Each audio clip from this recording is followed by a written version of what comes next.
Hi and welcome back to my channel. In my last video, I read chapter 1 of the Hound of Christopher and I hope you enjoyed it. In this video, I'll be reading chapter 2 of the Hound of Christopher. So if you're ready, sit back, relax, and let's get to it. Chapter 2. Ray Lucci had far-reaching goals when he made the deal with Fernando. In order for the young boy to eventually function in the intended capacity and become successful, Ray knew Fernando needed to be educated, preferably in accounting and business. The mobster went beyond what he normally would do for most people. He helped Fernando get enrolled in college in order for him to acquire a usable degree. Everything worked as Lucci had intended.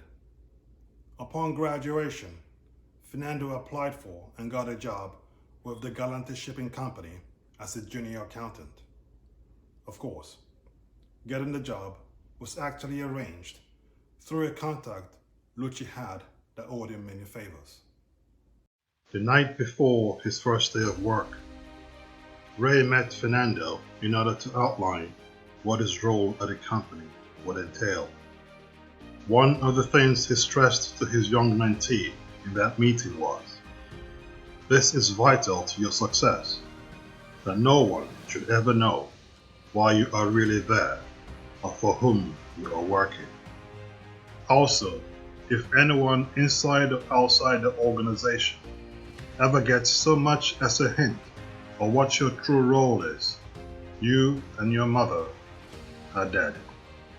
Ray strongly stressed this point because the owner of Galante Shipping Company, Salvatore Galante, and his own father, Sam Lucci, had been friends since their childhood. Also, that both had a knack of protecting each other's business interests.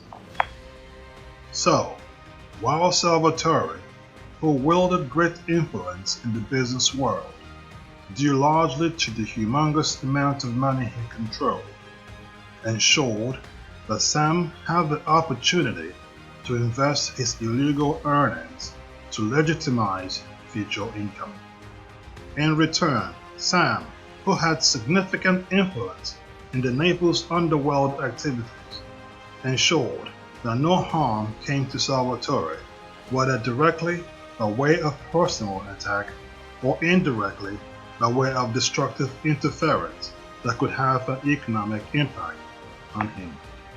Both men, though a great resource and help to the other, knew what lines not to cross as friends, as brothers, and as businessmen. Ray Lucci knew that having a rogue employed in Salvatore's organization was deemed as crossing such line. Obviously, Ray was not like his father. He was no respecter of friendships, rules, or bonds.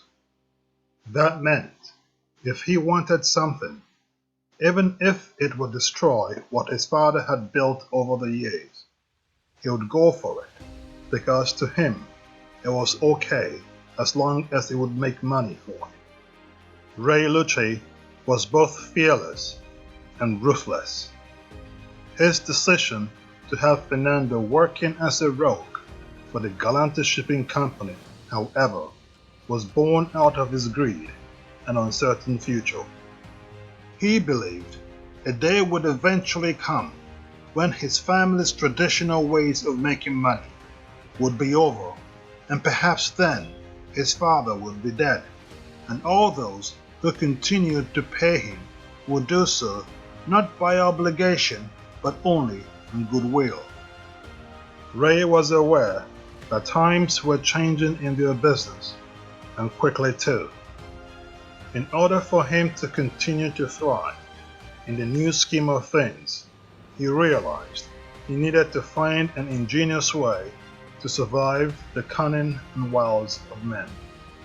He was unlike his father, Sam Lucci, who was a smart businessman. In his heart, he realized he was an inferior version of his father, and that under his leadership, sporadic attacks by rivals would continue to challenge the control of his territories. Therefore, his thinking was different. Rather than fight wars in streets, where he would lose, he took the confrontations to different organizations, where he was certain he could win. His idea to ensure his survival was to implant rogues into large organizations with the intention of hijacking their finance division. For him, there was none better to begin that process than Fernando Barry, who for all intent and appearances appeared to be an ambitious young man, newly working for the company, but who in actuality had been secretly remolded to become an asset. 12 months later, Fernando was able to secure access into the company's database, where the thousands of names and addresses of those who had applied for work at Galante Shipping were kept on file. Through one of Ray Lucci's many contacts, Fernando was able to generate social security numbers for all of them. After that, all the names appeared under the name of a bogus employment agency, from which they were then placed with the Galante Shipping Company under 12-month rolling contracts as temporary workers. It was a phenomenal idea. The ghost workers would do nothing but earn bi-weekly wages from the organization, and Fernando's role was to ensure that they were paid. Their wages were paid into the bogus agency's account, which only was accessible by Ray Lucci. Money poured into that account like oil money from a newly discovered well, and was split 70-30 in favor of Ray, of course. With that extra money, Fernando rediscovered his gambling habit and soon became a habitué of the Silver Duck, a casino owned by Duccio Moretti's cousin, Aldo Ferreira, who also owned the counterfeiting operation in Milan. Like Duccio, he was unforgiving of Fernando's indiscretion in trying to destroy his business. Aldo had plans to make him pay, but only when the time was right. Years went by, and nobody paid attention as to how Fernando amassed his wealth. Even his mother, who could have questioned him, didn't have the effrontery to ask, because this time, unlike in the past, he had a real job. What was more important, he was not only well paid, but rising fast in the organization because of Ray Lucci's subtle but swift move against his colleagues. They were forced to resign in order to pave the way for Ray's men to be in key positions, giving him significant control of the finance division at Galante Shipping Company.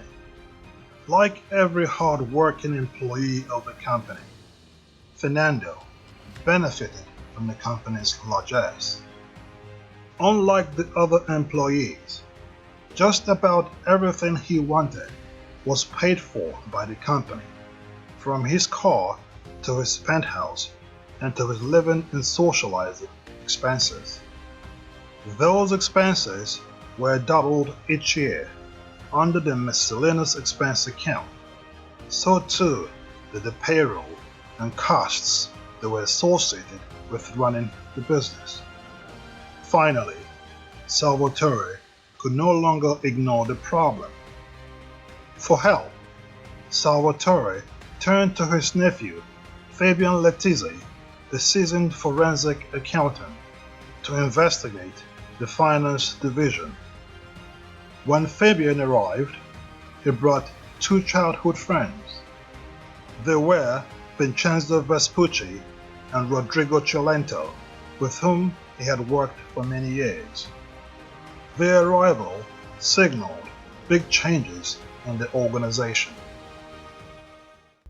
Among which was to promote Fernando Barry, whom they elevated to the position of finance director, a position of more authority that distanced him from his previous job function to expose his weaknesses and past misdeeds. This allowed the three men to carry out their investigations without him knowing what was going on. Within 20 months of their arrival, the trio had answers to every question Salvatore had prepared for them, and much more. So this concludes the segment. So please like, subscribe, and click on the notification so you know when I post a new video. Until then.